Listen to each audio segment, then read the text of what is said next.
A água começou a sair do caixão da menina com excesso de peso. Quando a família o abriu, eles ficaram chocados. Eles estavam de luto e atordoados com o cadáver no caixão. A família estava em volta momentos antes do funeral e uma ambulância foi então chamada e levou o corpo para o centro médico para que pudesse ser verificado novamente.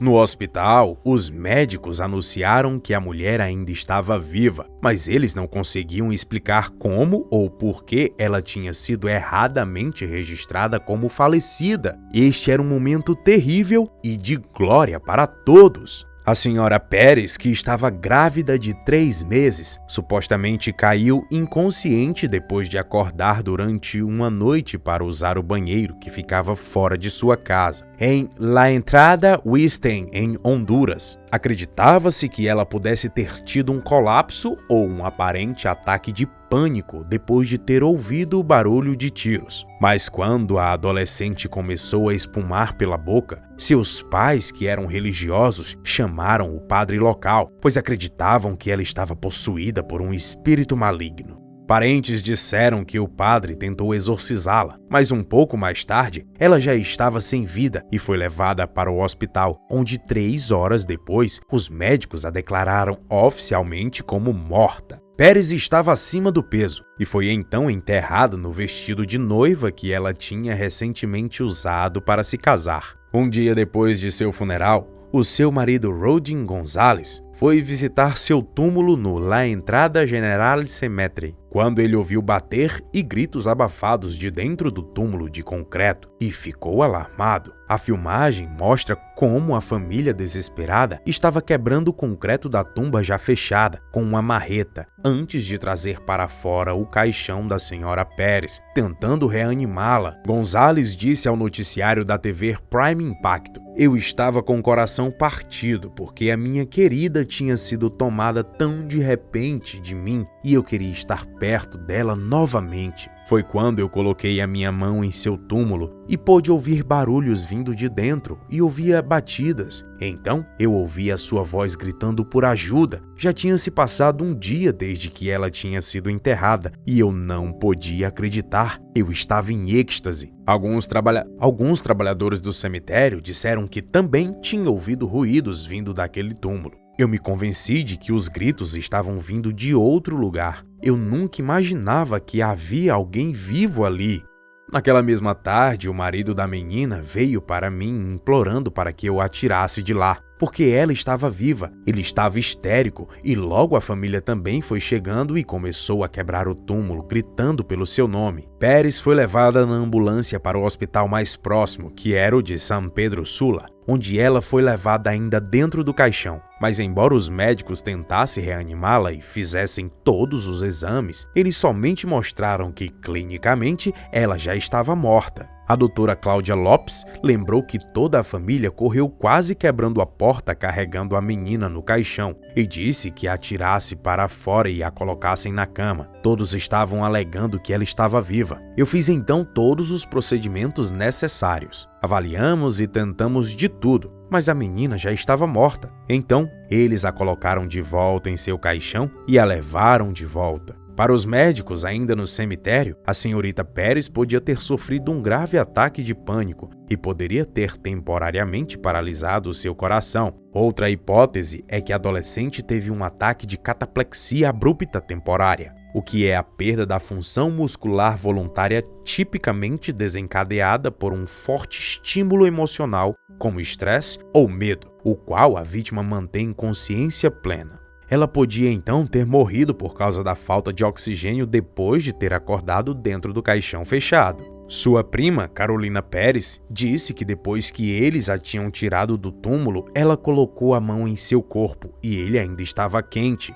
Eu senti um batimento cardíaco fraco e ela tinha arranhões em sua testa e alguns machucados em seus dedos. Parecia que ela tinha desesperadamente tentado sair do caixão e acabou ferindo-se. A mãe da senhorita Pérez, Maria Gutierrez, acredita firmemente que sua filha foi enterrada viva e que a culpa é dos médicos por atenderem muito rápido e assinarem sua certidão de óbito. Ela disse que os médicos a declararam como morta, mas todo mundo ao seu redor continuavam a dizer que ela não parecia que tinha morrido. Mesmo depois de um dia na tumba, a cor do seu corpo estava normal. O seu cadáver não apresentava mau cheiro. Realmente só parecia que ela estava em um sono profundo. Não havia expressões de morte e o seu corpo ainda era flexível. Era impossível que ela estivesse morta por tantas horas.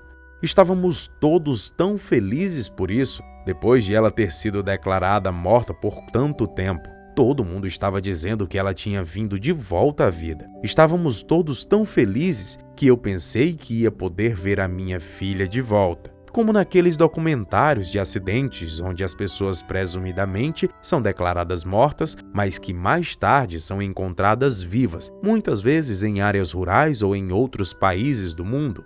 Um desses casos aconteceu cerca de 20 anos atrás. Uma jovem de 20 anos que era estudante da Emory University foi enterrada viva por um homem que a perseguiu por meses. Barbara Jane Mackel não foi encontrada durante 3 dias. Ela escreveu um livro em 1972, mas de outra forma não comentou publicamente a sua aprovação e o seu agressor Gary Stephen Christie passa atualmente seus dias como um pescador no Alasca. A Atlanta Journal-Constitution mostrou a reprise da história de Mackel. Christie é um ex-presidiário de 23 anos de idade. Na época, a enterrou sobre 2 metros de argila molhada em um esquema que ele rendeu $500 mil de resgate. É uma coisa horrível ser enterrado vivo. Eu não acredito que nada pudesse ser pior do que isso, disse Herbert T. Jenks, um dos membros do júri que enviou Christie para a prisão perpétua no ano de 1969. Porém, ele estava em liberdade condicional 10 anos depois da condenação. Christie tinha trabalhado como assistente da pesquisa no Miami Sea World antes de todo o episódio. Foi um dos momentos mais memoráveis de sua vida. Alguns o consideram como o próprio diabo, diz Tommy Morris, ex-oficial da condicional da Christie. Você pode vê-lo como resultado de uma criança rebelde e que deu errado apesar de tentarem apresentar a ele qualquer tipo de luz. Mackel, a garota, foi exumada 3 dias depois de ser enterrada. Christie a tinha sequestrado por volta das 4 da manhã em um quarto de motel perto da Emory University, onde ela era estudante e ele já tinha cuidadosamente assistido e a escolhido durante algum tempo, pois ele procurava uma mulher rica. Em troca de uma pista de onde estava enterrada, Christie pediu um resgate de $500 mil. Ele escreveu um bilhete e deixou na rodovia perto do lago, cerca de 50 quilômetros ao norte de Atlanta. Os agentes do FBI que foram até o local retiraram o solo que cobria o caixão da moça com as próprias mãos e já estavam em lágrimas depois de puxá-la de dentro do caixão e viram que ela estava fisicamente ilesa. Este pode ter sido um fator do qual muitos acreditam que mais tarde salvou Christian da cadeira elétrica. Dentro das próximas 24 horas, ele foi capturado ao largo da costa sul da Califórnia, fugindo para algum lugar em uma lancha que ele tinha comprado com parte do dinheiro do resgate. Dentro de 2 meses, ele foi condenado à prisão perpétua. O seu cúmplice, Hutch Eastman Shari, foi eventualmente capturado e deportado para Honduras, de onde ele era nativo, e a maior parte do dinheiro do resgate foi devolvido ao pai de Mackel, um rico desenvolvedor de Miami. Eu não acho que o dinheiro era a motivação primária, disse Morris. Eu acho que era mais pelo desafio e honestamente, acredito que puxou um desafio com esse porque todo mundo dizia que era impossível enterrar uma mulher e mantê-la viva. Por isso, ele fez um caixão cuidadosamente projetado com 2 mangueiras de ar para a superfície. O desafio também era mantê-la dentro do caixão sem tentar fugir, e por isso ele a enganou, mentindo, dizendo que se ela quebrasse o caixão, a água do solo ao redor iria afogá-la.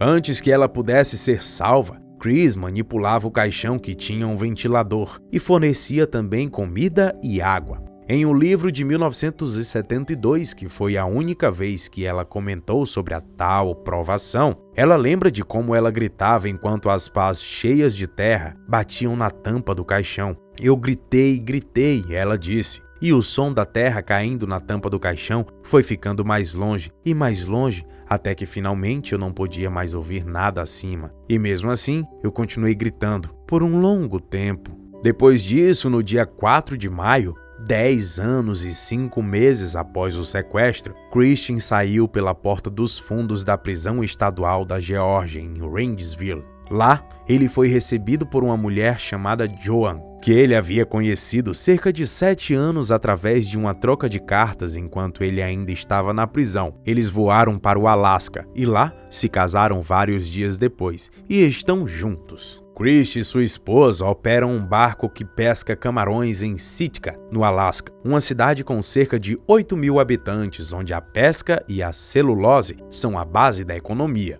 Ele é do tipo pescador lobo solitário, diz um homem que o conhece muito bem, e por lá ninguém mexe com ele. Quanto à vítima, ela apareceu uma vez em público depois de testemunhar contra os membros da família de Chris. Meckle tem refletido sobre como a provação parece a ter afetado. A mãe e a esposa ainda continuam vivendo em Atlanta. Um artigo recente do The New York Times, por exemplo, observou que um grande número de mortes na Índia acontece em casa, e o pavor é que simplesmente eles são enterrados sem exame médico formal ou declaração de morte alguma. No entanto, não parece ser o que aconteceu nesse caso de ilusão de morte.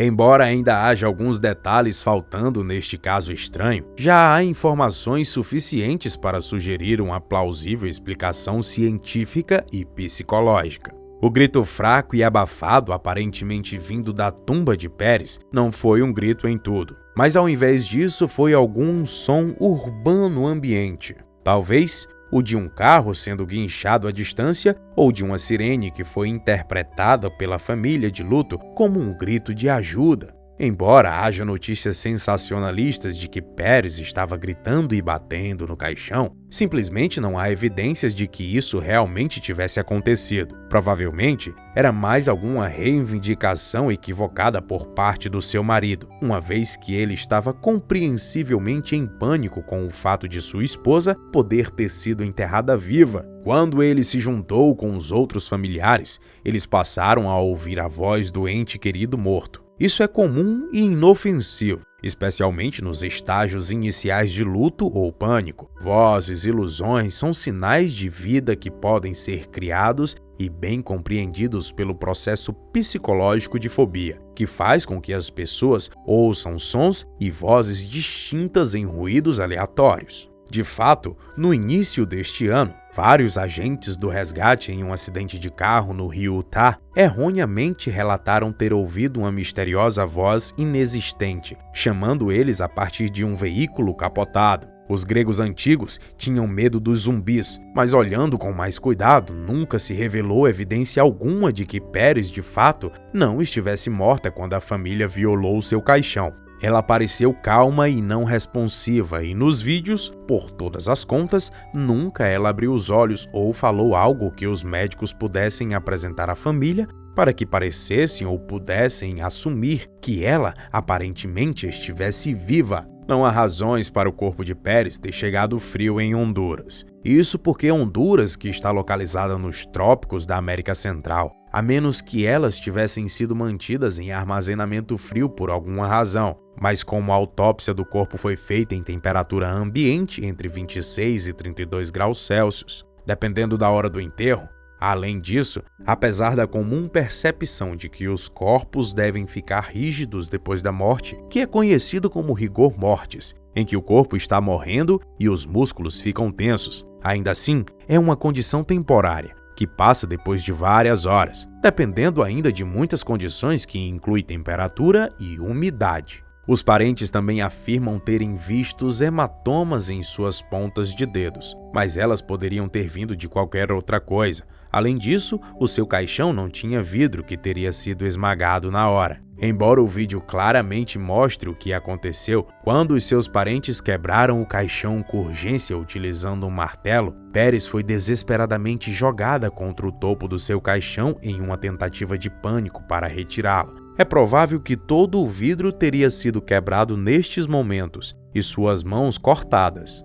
Jan Bondison, em seu livro de 2001, Enterrado Vivo, a história aterrorizante do nosso medo mais primitivo, Observa que ser enterrado vivo era um dos medos mais profundos do ser humano no início do século XIX. O perigo de ser enterrado prematuramente tinha se tornado um dos perigos mais temidos da vida cotidiana e um torrente de panfletos e teses acadêmicas foram dedicadas a estes assuntos por escritores de toda a Europa. Embora aparentemente não se tenha relatos de nenhum enterro recente, o caso de Pérez faz paralelo com os casos relatados de vampiros na Europa no ano de 1800, em que os aldeões, às vezes, exumavam os corpos recentemente enterrados dos falecidos para verificar se eram vampiros ou não. Este é realmente um acidente assustador. Uma mulher acredita ter sido enterrada viva por engano e que estava inconsciente dentro do caixão por 11 dias antes de tentar começar a fugir. Rose Ângela Almeida dos Santos, de 37 anos, parece ter tentado desesperadamente escapar do caixão de madeira que tinha sido pregado e fechado depois de ela ter sido enterrada viva. Mas ela já tinha morrido por um bom tempo. Os membros da família quebraram então o túmulo depois de alguns moradores relatarem ter ouvido os gritos saindo do túmulo. De acordo com relatórios e imagens chocantes, era comoção no cemitério de Santa Ana, em Riacho das Neves, no nordeste do Brasil, quando homens locais tiraram o caixão pesado e removeram a tampa. Algumas pessoas pediram para chamar uma ambulância, enquanto outros tocavam os pés da mulher e comentavam sobre quão quente estava. A senhora Santos foi declarada morta por um hospital no dia 28 de janeiro e foi enterrada no dia seguinte no cemitério. A família emitiu um alerta no dia 9 de fevereiro. 11 dias depois de ela ter sido colocada para descansar, ouviram gritos e batidas vindo de dentro da tumba. Seu corpo aparentemente tinha mudado de posição e o algodão e a lã que foram colocados em seus ouvidos estavam quentes. Ela possuía lesões em suas mãos e na testa, parecendo que ela tinha tentado lutar contra o caixão para abrir o caminho. Havia arranhões de unhas em torno dos lados e na tampa do caixão, que também tinha sido empurrada para cima. E ainda assim, havia sangue no interior das unhas. Era o que os familiares afirmavam em um hospital no interior da Bahia, no Nordeste brasileiro. Uma semana antes de ser colocada para descansar, ela foi acometida com grande fadiga e sofreu 2 paradas cardíacas antes de morrer de choque séptico. Isso de acordo com sua certidão de óbito. A mulher não tinha filhos e era casada. Supostamente sofria desmaios desde a infância e tomava anticonvulsionantes. Sua família lhe deu o último adeus no velório realizado à noite, e ela foi enterrada em um túmulo de concreto no cemitério municipal na sua cidade natal no dia seguinte. Mas em uma sexta-feira, alguns residentes que viviam na rua ao lado do cemitério ficaram em alerta depois de ouvir gritos, batidas e gemidos vindos de dentro do túmulo da mulher. A dona de casa, Natália Silva, contou ao site G1 que muita gente tinha ouvido os gritos abafados durante a noite. Ela disse que quando chegou lá, bem na frente do trono, ela ouviu alguém batendo de dentro e ela pensava que eram as crianças brincando no cemitério que estavam fazendo alguma pegadinha com ela. Então, eu ouvi seu gemido 2 vezes e depois daqueles 2 gemidos, ela parou. Germana de Almeida, de 66 anos, mãe da senhorita Santos, disse que quando abriram o caixão, encontraram ferimentos no corpo da filha que ela alegava que não estava lá quando a enterraram. Ela disse que a filha tinha tentado abrir a tampa mesmo que estivesse sido lacrada com pregos. Suas mãos foram feridas quando ela estava tentando sair. Ana Francisca Dias, que vive perto do cemitério, disse à emissora de TV Globo do Brasil que haviam cerca de 500 pessoas que foram até o cemitério e muitas delas tocavam no pé da falecida e viam que ela ainda estava quente e não frio como era de se esperar. A família acreditava que a senhorita Santos tinha sido declarada morta por engano e tinha relatado o incidente para a polícia. Mara Almeida é a irmã da falecida e disse que não queria acusar o médico e que não queriam causar quaisquer problemas, mas testemunharam essa situação. Não havia como uma pessoa que foi enterrada há 11 dias ainda estar quente disse o chefe de polícia Arnaldo Monte, que estava liderando as investigações. Hoje começamos a colher as declarações dos membros das famílias e de outras pessoas. Se for necessário, vamos ter que exumar o corpo da senhorita Santos novamente, para que possamos chegar ao fundo do que realmente aconteceu. Um porta-voz do hospital disse que vai fornecer todas as informações solicitadas pela família e pelas autoridades sobre a morte. A morte não é como nós vemos nos filmes, e a maioria das pessoas não tem uma experiência extracorpórea. Aqueles que não estão familiarizados com a perícia e os detalhes comuns da morte podem achar inesperado e misterioso, especialmente pelas pessoas que foram pegas pela garra do medo, do luto, da dor e que estão na esperança da morte de seus entes queridos ser somente uma amarga ilusão. E aí, o que você achou de todas essas histórias sensacionais? Deixe sua opinião aqui nos comentários abaixo. Curta, comenta e compartilhe e não esqueça de se inscrever no nosso canal para receber todas as histórias sensacionais. Um abraço, até o próximo vídeo. Tchau!